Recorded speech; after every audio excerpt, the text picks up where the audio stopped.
Okay, so here's my idea.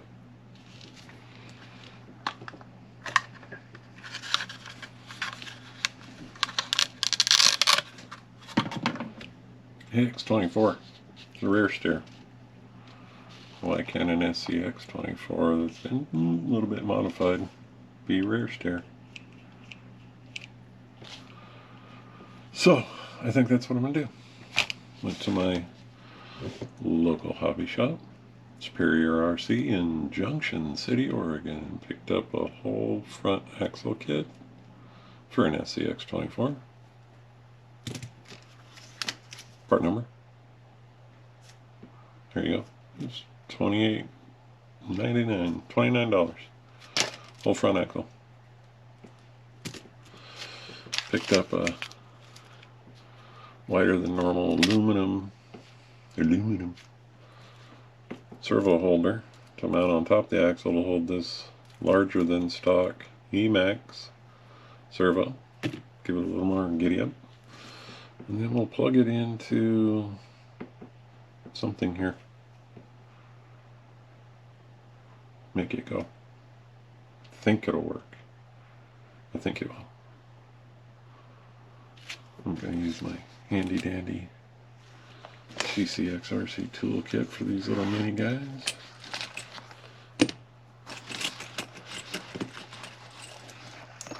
There's all the bits. I don't think I need them all for this job, but if you don't have one of these, get one. Super cool. Pick the size you want. Stick it in there. You got a driver.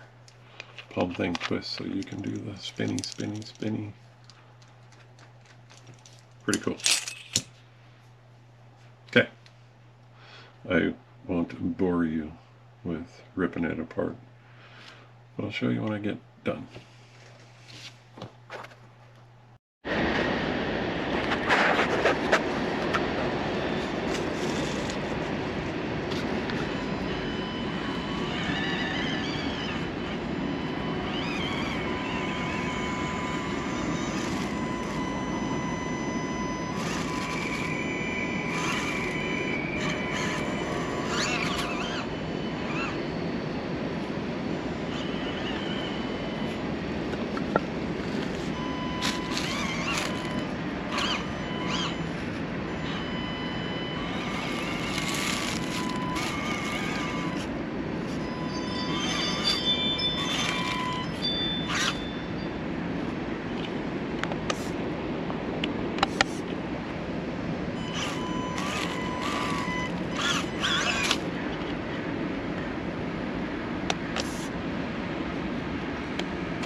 Okay, so how did we do? Rear steer is installed and tested. I took it out to the backyard and played with it a little bit. Got front steer. Now, with the stock electronics, I'm just doing the rear steer off a switch, so you really don't have much adjustment to it. But it helps. The only problem is it's a little problematic to be driving and then throw the switch and the button's so small, you gotta fiddle, and kind of works.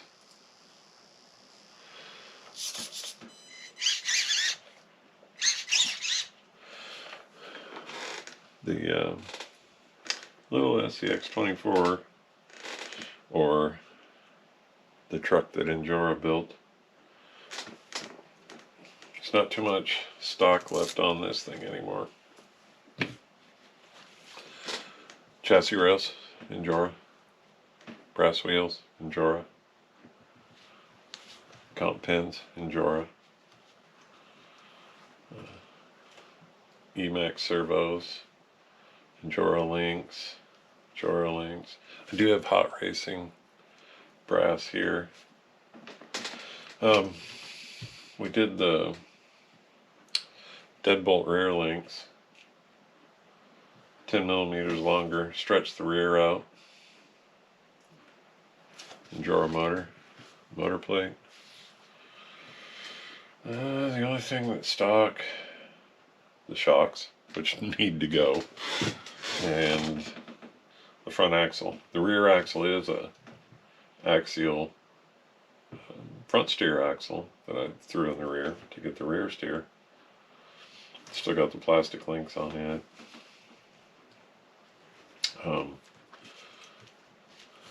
Deadbolt length rear shaft 2. The deadbolt, the fronts would be shorter. It moves the motor forward, but still keeping it in the same general wheelbase as the JLUs. This started life as a JLU that I traded for. Now I need to get some longer shocks on it. It has the potential for some good articulation, but shocks are really limiting what you can do with it. I mean, that's all the droop it's got. That's all the suspension travel it has. Just that. Shying away from double barrels just because it seems like people have a lot of problems with those. I'd like to do an oil filled. Hard to find. An oil filled that's longer. But I'll find some. But really it's a pretty capable little rig. It does a lot that I didn't expect it to. My backyard course isn't the greatest for a little guy like this, but it's a pretty capable little truck. Now it's time to find some shocks.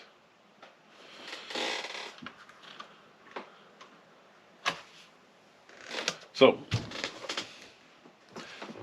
give us a thumbs up. Maybe think about subscribing. Leave a comment. Not too many people leave comments. Not too many people subscribe. I get some watches on my shorts. So I guess I'll keep doing those too, but leave a comment, even if you say I'm an idiot. Or you don't like green. I don't care. Say something. That's all we got for now. Hopefully next weekend I'll get the big dog Phoenix back out to Fall Creek. I've been wanting to go there ever since I went the first time, and life gets in the way. I had the intentions of doing it this weekend. I had a 3-day weekend, and where did it go? All I got done was slapped a rear steer in on Friday night, and I didn't even get to run it until Monday. That's the way it goes sometimes. But hopefully I'll have some time next weekend to go out to the big rocks and play with the 10 scale stuff. Try and get my son to drag his Axial out too. Maybe we'll get some double up footage. Alright, peace. Big shout out to all those who chose to serve this country and didn't make it home.